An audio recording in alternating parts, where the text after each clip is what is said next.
dans notre série, légèrement, qui est de croître. Amen. Qui est de croître. Croître quoi? Les clés majeures. Les clés majeures de la croissance. Dis avec moi, Saint-Esprit, fais-moi croître spirituellement.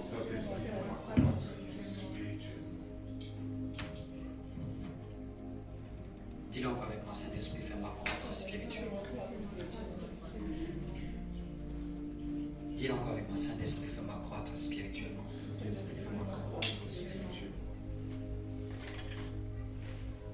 Nous allons prendre Galates. Amen. Galates chapitre 4, verset 1er. Je vais lire rapidement, je vais courir. On va pas être long, mais on va donner au moins une graine ce matin que tu éclates avec cette semence. Galates chapitre 4 à partir du verset 1er. Je lis rapidement la parole de Dieu. La Bible dit que, or, aussi longtemps que l'héritier est enfant, je dis qu'il ne diffère en rien d'un esclave, quoiqu'il soit maître de tout. Aussi longtemps que l'héritier, dis à moi, je suis un héritier. Donc, aussi longtemps que l'héritier est un enfant, on avait vu les tailles dans le Seigneur, on avait vu qu'il y avait la taille du petit enfant, amen, ce qui est appelé enfant, il y avait la taille des jeunes gens et il y avait la taille des pères, amen. On avait vu ces trois âges de croissance, amen, ces trois paliers, ces trois dimensions de croissance. À un moment, nous commençons comme enfants de Dieu. À un moment, Dieu veut que nous devenions des jeunes gens. Amen. Et à un moment, Dieu veut que nous devenions pères. C'est-à-dire que par nous, des gens sont bénis. Nous sommes porteurs de bénédiction. Dis-moi un bon amen. Des gens sont abreuvés par la grâce de Dieu qui est en nous. Des gens sont bénis. Des gens sont sauvés. Des gens sont impactés. Des gens sont touchés. J'ai une certaine maîtrise des choses de Dieu. Amen. Donc ici, il dit aussi longtemps que l'héritier reste un enfant, il ne diffère en rien. C'est-à-dire qu'il ne va pas être différent d'un esclave. C'est grave. Il dit qu'aussi longtemps qu'un héritier reste un enfant, il n'est pas différent d'un esclave. Quoique l'héritier soit le maître de tout. Donc, c'est-à-dire qu'on peut regarder un enfant héritier d'un grand roi et on peut regarder un esclave à cause de la taille de cet enfant, sa condition est pareille à celui d'un esclave. Quelqu'un me comprend? Dis à ton voisin, c'est pour ça qu'il ne faut pas rester enfant. On commence enfant, mais il ne faut pas rester enfant dans la foi. Parce que si tu restes enfant dans la foi, ça te prédispose à ne pas saisir certaines choses. Ça ne veut pas dire que Dieu ne les a pas pourvus pour toi, mais c'est ta taille qui les empêche de pouvoir les prendre. Je vais toujours donner cet exemple-là. Si un enfant de 1 mètre, je le laisse ici et je dépose quelque chose là, si je lui dis que c'est pour toi, va prendre sa taille, fait en sorte qu'il ne peut pas la saisir. Amen. Donc souvent, certaines choses avec Dieu ne sont pas un problème du Dieu qui ne fait pas, mais c'est un problème de taille qui n'est pas approprié pour prendre la chose. Quelqu'un me comprend? Donc si nous résolvons le problème de taille spirituelle, il y a certaines choses qui seront encore plus notre bagage. Quelqu'un me comprend? Dis à ton voisin, ton problème est lié à ta taille. Donc si ton problème t'énerve, change ta taille. Désire changer de dimension. Désire grandir un peu plus. Quelqu'un me comprend? Donc Dieu n'a jamais été le problème de nos vies. Dieu a été toujours fidèle. Dieu a tout pourvu. Mais Dieu a fait en sorte que c'est un niveau de maturité qui permet et qui favorise l'acquisition de ce qui est pour nous. De la même manière que nous-mêmes méchants que nous sommes, nous les êtres humains, nous, malgré même que nous sommes des êtres humains, faibles souvent, limités, nous savons qu'il y a certaines choses qui n'est pas bon de le mettre dans la main d'un enfant. On ne peut pas mettre un couteau dans la main d'un enfant parce qu'il est plus facile à un enfant de se blesser avec un couteau. Quelqu'un d'adulte peut utiliser le couteau pour pouvoir avancer dans ses projets. Quelqu'un me comprend? Non, il y a certaines choses, ce n'est pas le Dieu qui ne veut pas le faire, mais c'est la taille qui n'est pas encore consistante pour la prendre. En d'autres termes, si Dieu permet que tu la prennes à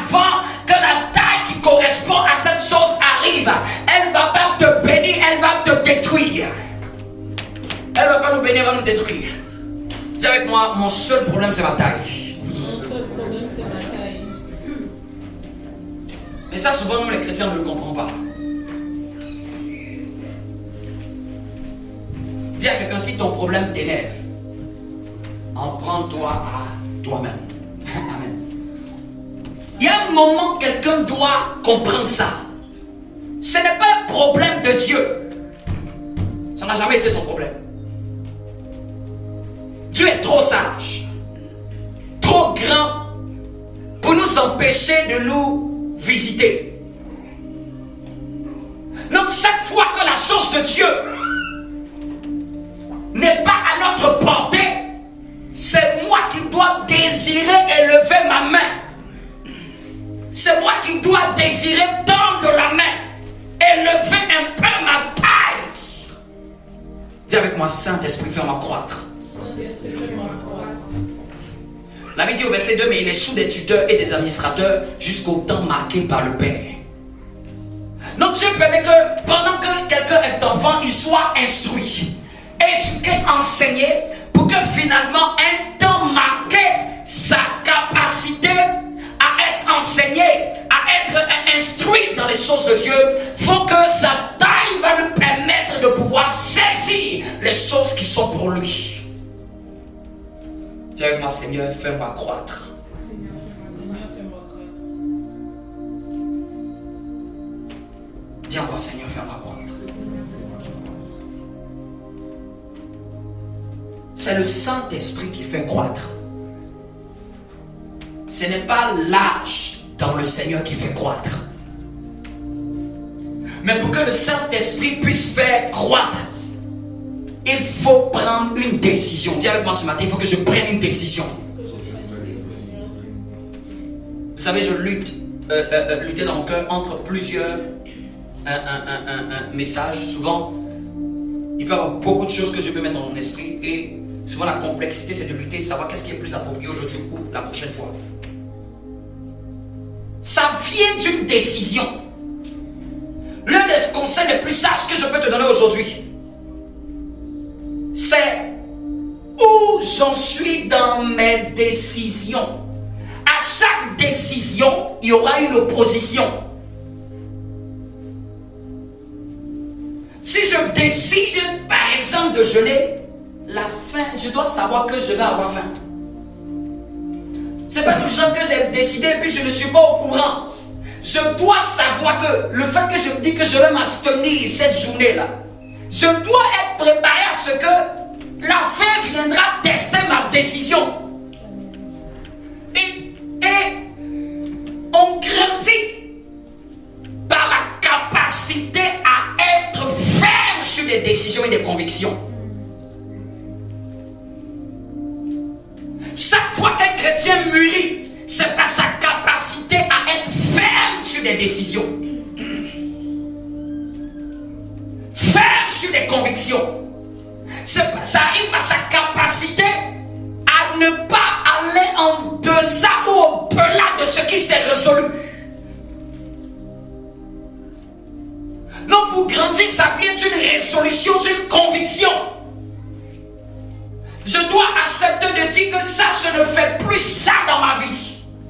Et je dois me battre à être ferme sur cette décision. Je ne fais plus les critiques.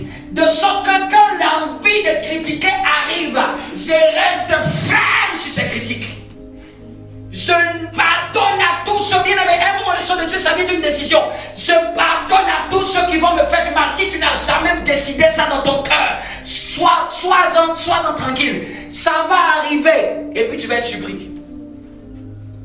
Si ce n'est pas une décision d'aimer une personne, l'opposition qui va se lever là va venir tester pour savoir est-ce que vraiment tu voulais l'aimer. On échoue et on faillit à cause d'un problème de décision. On reste au même niveau. Même moi-même quand je dis Seigneur, je veux aller de l'avant, vous pensez qu'est-ce que je dois faire? Il y a des décisions que je vais prendre de manière radicale dans ma vie. Je vais me dire que ça là, je vais le faire maintenant de tel moment à tel moment et je vais y veiller. C'est que le challenge sera beaucoup plus à ma capacité à veiller sur ce que j'ai résolu pour la prochaine saison. Amen.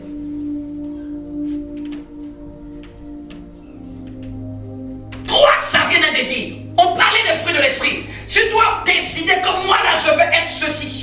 Je dois désirer être joyeux.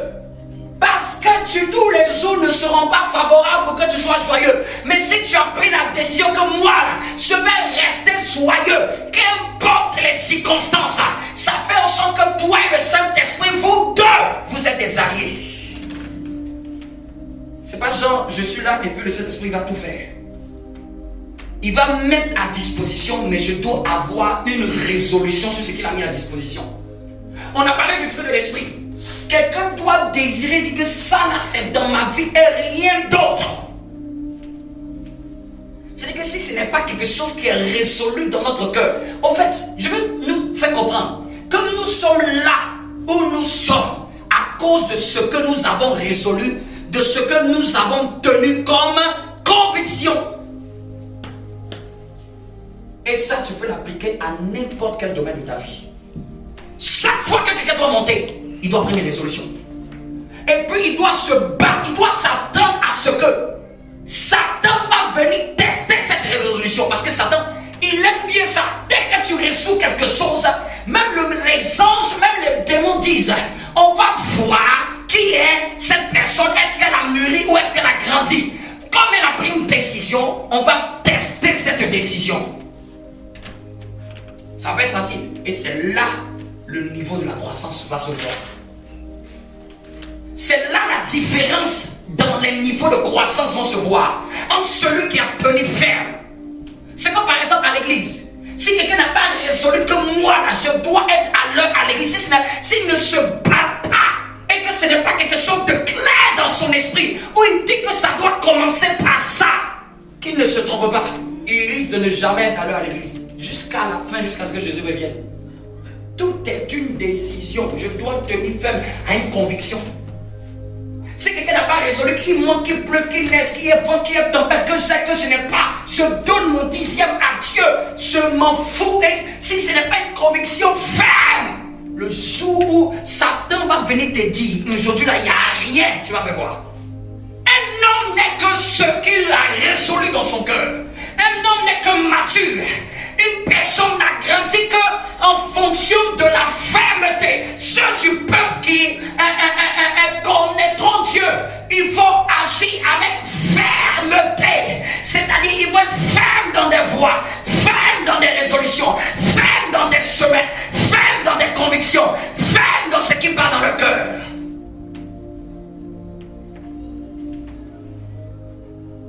Ça va pas être facile, mais c'est ça le combat de la croissance. C'est ça le combat de la croissance. C'est ça même le combat spirituel.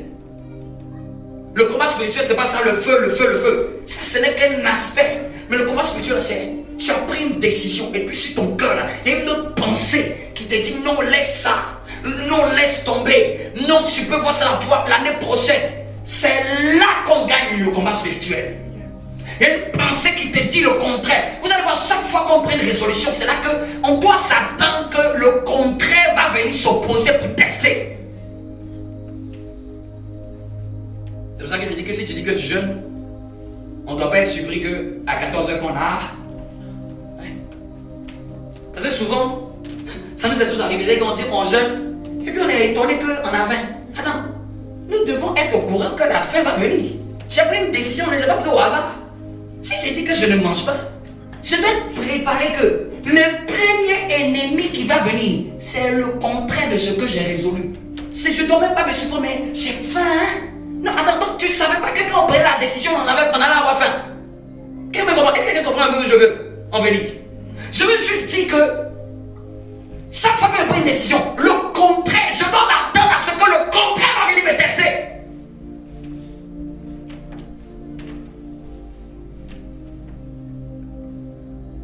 Un homme grandit à la mesure de ses résolutions. Un homme évolue à la mesure de ses convictions. Un homme grandit, évolue à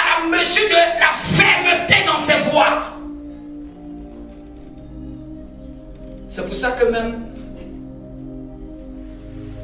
ce que Dieu recherche même en réalité, c'est quoi? C'est un homme fidèle. Fidèle, c'est quoi? C'est quelqu'un qui peut faire ce que lui a dit qu'il va faire. Dieu n'a jamais cherché qu'un chrétien soit compétent. Dieu cherche seulement, est-ce qu'un homme peut être trouvé fidèle? Je dis, est-ce que tu peux être trouvé fidèle dans un livre? C'est ça que Dieu regarde.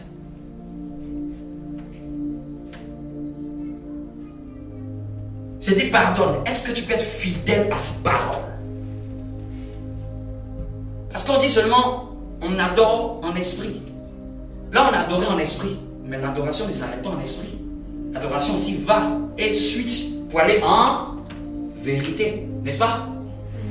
Donc quand j'ai fini l'adoration d'esprit, j'ai chanté, j'ai loué, j'ai adoré. Ça c'est l'adoration d'esprit qu'on vient de valider. Mais l'adoration en vérité, là c'est quoi? C'est d'être fidèle dans les voies du Seigneur. C'est la deuxième pièce, la deuxième face de l'adoration. Donc souvent même nous validons l'adoration d'esprit. Mais l'adoration en vérité là doit être complémentaire. Je dois être fidèle dans des voies. Je dois être trouvé fidèle dans des voies. Ce n'est pas un jour. Il faut qu'on puisse dire que cette personne-là, on sait. Un homme grandit à la mesure de la fermeté à ses convictions. Quelle conviction as-tu? Cela détermine ta croissance. Et tes convictions sont en fonction de tes révélations. Tes révélations sont en fonction de la connaissance que tu as de ton Dieu. Si par exemple quelqu'un, la révélation de Dieu à l'église n'est pas claire, il ne pourra pas être ferme dans la présence de Dieu à l'église. Oui, c'est comme ça. C'est que c'est pas clair. Donc, il ne peut pas comprendre encore pourquoi il doit être ferme dans cette voie. Il faut qu'il en ait la révélation.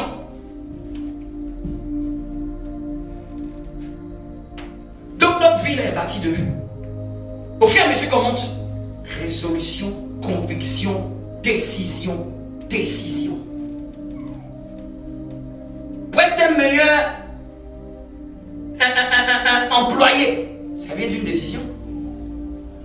Je décide d'être un meilleur employé. Je décide de m'appliquer à ma tâche. Je décide d'apprendre et à développer des compétences.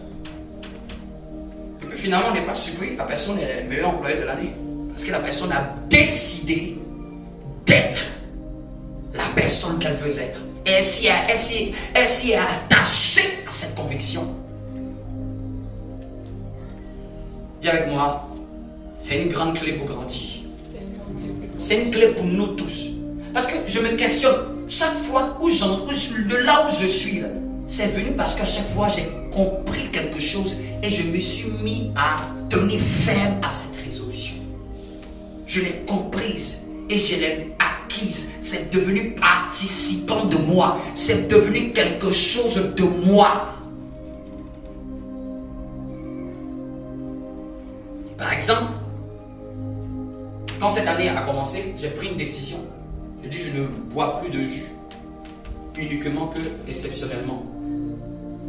C'est une décision difficile pour quelqu'un qui avait l'habitude de boire du jus. Mais il fallait que je comprenne en quoi ce n'était pas nécessaire. Et de sorte que finalement, il m'est arrivé que même une petite canette, un jour je n'ai pas pu la finir. J'ai dit, attends, c'est moi qui me retrouve ne pas pouvoir finir une canette. Parce que j'ai trouvé que c'était tellement sucré que mon corps ne pouvait plus accepter ça. Et chaque fois on est tenté, je suis tenté. Mais de janvier jusqu'à octobre, finalement c'est devenu tellement ancré en moi que finalement plus. C'est que je crois que ça me suivra jusqu'à la fin de ma vie. Mais c'est venu de quoi? D'une décision. Cette décision, si je ne la prenais pas, elle peut nuire à ma santé. Non, ce n'est pas le diable qui va me détruire, mais c'est mon indécision face à certaines choses que Satan va utiliser pour me détruire. Un pasteur entend le témoignage. Et puis, un jour, il a vu un protocole dans une église. Il a vu un papa, il avait 50 ans, avec une grosse bouteille de. Je ne fais pas de plus, il avait une grosse bouteille sucrée. il a dit au pasteur de ce temps de protocole là, dites-lui que le diable va le tuer. Vous savez ce qui s'est passé? 2 ans après, on dit le monsieur il est mort. Les gens disent c'est la sorcellerie de manger. Il dit non, c'est pas la sorcellerie. Le pasteur l'avait déjà dit. C'est le diable qui allait le tuer. Satan a détruit juste parce qu'à son âge, il ne pouvait pas prendre la décision de dire ça là, j'arrête. Chaque fois que nous ne sommes pas fermes dans une décision, on va être détruit quelque part. Il y a une période de l'année, quand j'étais dans mes études, je n'ai pas pris la résolution de bien réviser. Vous savez ce qui s'est passé? Tu connais le résultat. Dis à ton voisin, tu connais le résultat. ECHEC. Faut pas rêver, c'est pas un démon. Parce que j'étais en train de trouver des excuses. Seigneur, je travaille trop, mon cher. Hey, c'est pas le problème du ciel. C'est que tu ne fais pas, ça te tape. C'est parce que pour moi, c'était pas une résolution de dire que je dois la valider. C'est parce que c'était pas dans mon cœur. Quand la deuxième fois, j'ai dit, cette fois-ci, là, qu'on monte, qu'on descende, même la matière, même que le professeur a dit que ça, là, tu n'as pas le niveau d'études, c'est trop supérieur pour toi. J'ai dit, moi, je vais le valider. Je l'ai validé parce que j'ai décidé de le valider. Donc, je me suis attelé. Je n'ai pas dit que c'était facile. Hein? Ça m'a fait des nuits blanches. Tu révises au moins 6 matières à examen le lendemain. Toute une nuit après un stage dans la journée. Tu ne dors pas de 22 heures jusqu'à 8 heures du matin avec 6 matières à faire le lendemain. Et tu les tapes et tu les valides tous. Mais c'est parti du quoi? D'une décision.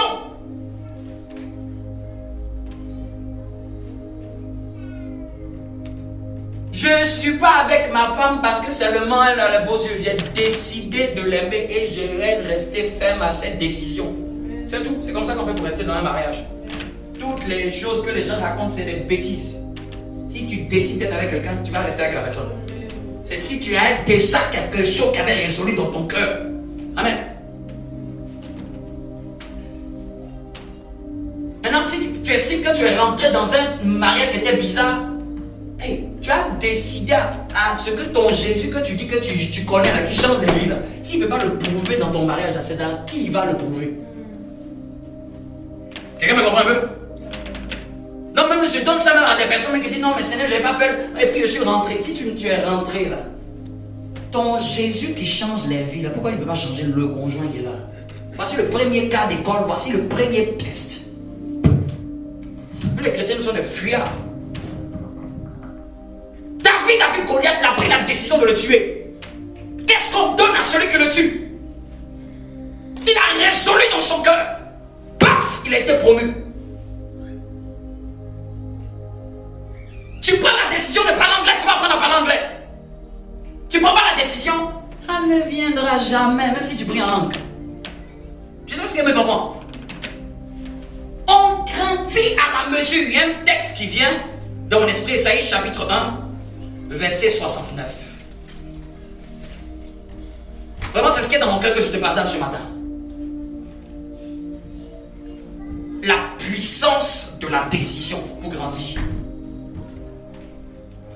Spirituellement, comme je veux grandir, je commence à dire, ben, je vais prier tel nombre d'heures. Quand je vais faire ça de telle à telle. C'était une question de décision. Week-end, voici tel nombre d'heures. Pour moi, mon niveau là, c'est que pour que je puisse atteindre l'objectif que je veux atteindre là, ça me demande de prendre une résolution. C'est pas ça, ça me fait coup-ci, coup-ça. Et puis, comme de temps à autre, quand le Saint-Esprit va me conduire, hey! Toute personne qui est au sommet, c'est quelqu'un qui s'est résolu. Et qui a tenu ferme à ce qui s'est résolu. Ésaïe chapitre 1, je crois que c'est à partir du verset. Que je retrouve ce verset pour nous. Qui comprend ce que je suis en train d'enseigner? Je ne vais pas faire 20 000 messages, manger de prêcher. Mais ce que je suis en train de dire, c'est un message important ou pas? C'est-à-dire que dans chaque aspect de notre vie, dans chaque aspect, tu veux épargner, tu vas épargner. Si tu ne veux pas épargner, tu n'épargneras jamais. Et quand tu vas te dire que cette année-là, je vais épargner telle somme d'euros, tiens-toi bien, qu'est-ce qui va venir à ta porte? les circonstances qui vont venir te dire hey, ça là, tu peux faire ça autre chose avec ça. Ça là, tu peux utiliser. C'est toujours comme ça. Faut pas être surpris que quand tu as pris la décision, qu'il y a le contraire qui arrive. C'est fait même pour percer même ta croissance. Parce qu'on valide la croissance de quelque chose qui est ferme et consistant. Quelque chose qui a été éprouvé. Si je tape ça, parce que c'est dur, ça ne se tord pas. C'est consistant. Donc si je veux être consistant, je dois accepter que quelque chose va venir tester ma solidité. C'est comme ça qu'on sait que j'ai grandi. C'est pas dans la bouche, c'est pas dans le verbiage, c'est pas dans l'autogramme de la grand-mère. C'est à la fermeté de mes résolutions. Donc on doit se battre pour être ferme sur nos résolutions. C'est ça notre plus grand challenge, à nous tous. Peu importe le domaine. Je te donne même mon exemple, même alimentairement. Si tu ne prends pas de décision, ton alimentation va te rendre malade à un certain âge. Ça, c'est même pas le diable. Tu risques de ne pas faire 90 ans sur la terre. Ça, ce ne sera pas le diable, ce sera ton indécision alimentaire. Ça, c'est pas le Saint-Esprit qui va faire ça pour toi. Regardez comment on est indécis dans tout. Si vous pensez que c'est le Saint-Esprit qui a contrôlé ton alimentation, il ne faut pas la soigner dès maintenant. Je me rappelle quand j'étais dans un stage à la Cité des Sciences. Je ne sais pas pourquoi je parle de ça, mais ça, c'est que Dieu permet. Parce que ça aussi, c'est grandi. Parce que si ton corps, là, Dieu ne peut plus l'utiliser. Quelqu'un va m'aider à retrouver dans le verset. Le verset, c'est dans le chapitre 1, mais il y a le mot décision dedans. Si vous le trouvez, il y a le mot décision, obéissance, décision, dans ce verset-là. Amen. Si vous me le trouvez, vous me le dites. Est-ce que quelqu'un me comprend? Donc j'arrive à la fin de mon message, on va juste lire. Quand vous allez me retrouver le verset, on va juste le lire et puis on va arrêter. Mais au moins je veux que tu partes à la maison, pas en ayant la tête surchargée, en te disant que dans chaque domaine de ma vie, mon combat spirituel là, c'est d'arriver à décider et à être ferme. À décider et à être ferme. Vous me comprenez? Et chaque fois que quelqu'un arrive à prendre des résolutions et reste ferme, il grandit, il mûrit, il avance, il progresse, il évolue. Et chaque fois que quelqu'un reste indécis, il s'abaisse, il subit la vie. Vous l'avez trouvé ou pas? Il y a le mot décision dedans. À moins que si ce n'est pas le chapitre. Je sais que c'est le chapitre 1. Ma'am Shalaba. Dis à ton voisin, est-ce que ça te parle? Tu prends n'importe quel domaine de ta vie. Elle est basée sur les convictions que tu dois avoir. Un enfant de Dieu doit être ferme. Un enfant qui grandit, c'est quelqu'un, c'est pas quelqu'un qui est à gauche, à droite. À un moment là, tu dois te dire que celle-là, moi j'ai résolu que je ne vais pas avoir 2 pasteurs dans ma vie. Je l'ai résolu ça dans mon cœur. C'est pas quelqu'un, si tu n'as pas décidé ça, tu sais quoi, tu vas te promener dans 10 églises. Amen. J'ai dit, moi je ne veux pas avoir 20 000 pasteurs. Et j'en ai eu un seul. Amen. Quelqu'un me comprend? Ça a dû faire 1,5 parce que l'autre là faisait bizarre. Sinon c'était même chez lui, je restais jusqu'à ce que Dieu m'emmène dans le mien.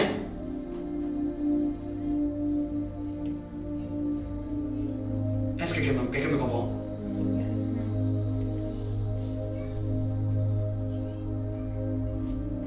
Vous avez trouvé ou pas?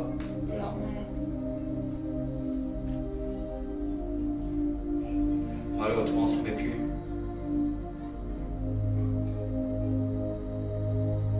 Ah, merci Seigneur. Je vous donnerai la prochaine fois. Mais on va lire ça. Ésaïe chapitre 26. Ésaïe chapitre 26. C'est le chapitre 26, verset 3. Tiens-toi debout. On est arrivé à la fin. Aujourd'hui, je n'ai pas senti de beaucoup te remplir la tête. On a passé plus de temps à adorer Dieu, ce qui est notre but pour lequel nous sommes venus ce dimanche. Amen. Mais je veux que tu gardes, pour croître là, il faut la décision. Ça part. Quelqu'un peut nous faire la lecture Ésaïe 26, verset 3. Amen. Je lis la parole du Seigneur. Oui. À celui qui est ferme. À celui qui est. À celui qui est. Ferme. Donc la clé que j'ajoute là, c'est le fait d'être ferme dans... Ferme dans quoi? Dans ses intentions. Dans ses intentions. Qu'est-ce qui se passe? Tu assures une paix profonde. Une paix profonde. Donc Dieu prophétise par Ésaïe à celui qui va être ferme dans ses sentiments, dans ses intentions, dans ses convictions, dans ses engagements. J'ai décidé de servir Dieu. Je vais rester ferme dans cette dimension. J'ai décidé d'être dans cette église. J'ai décidé, je reste ferme. Qui évoque une tempête. J'ai décidé d'être avec ce homme. J'ai décidé de m'engager avec cette femme. Je reste ferme sur cette décision. J'ai décidé d'être sous la couverture de ce homme de Dieu. Je reste ferme au nom de Jésus-Christ de Nazareth. J'ai décidé. Celui qui est ferme là, il lui assure la paix. Il assure la paix.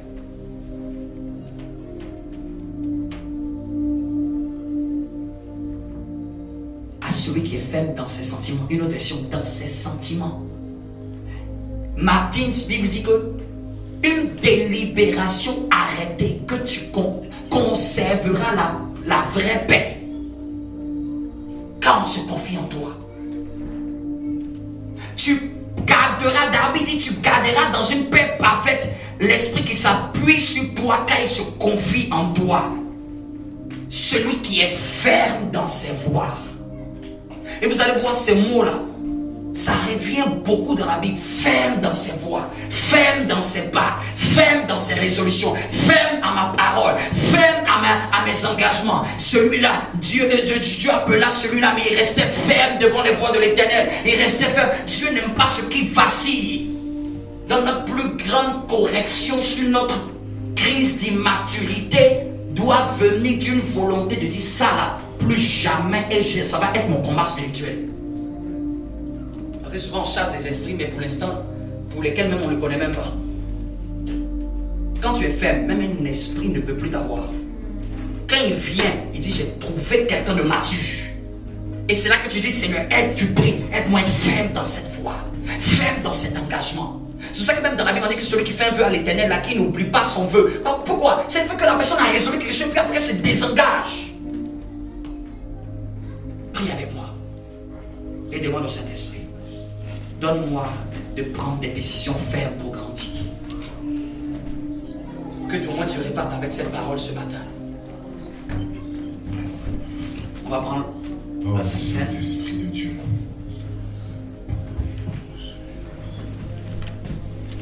Donne-moi d'être trouvé ferme dans mes décisions. Ce message, tu peux l'appliquer dans n'importe quel domaine de ta vie. Tu veux pardonner à quelqu'un, ça vient d'une décision. Tu veux aimer quelqu'un, ça vient d'une décision. Moi-même, quand j'enseigne sur le mariage, je dis l'amour, c'est une décision. Tu décides d'aimer quelqu'un. C'est pas genre que cet esprit va te faire guili-guili dans ton cœur. J'ai décidé d'aimer ma femme. Et j'ai décidé de rester avec elle. C'est une conviction. Et je m'attelle à ça. Mon combat maintenant, c'est de rester ferme à cette voie. Donc souvent les gens même se disent des choses à la mairie, mais après ils ne restent pas fermes sur les décisions. Ils disent jusqu'à ce que la mort nous sépare, mais tous des menteurs. Tous des menteurs. Un homme mature est reconnu par la fermeté de ses voies. Dans quoi peux-tu trouver ferme?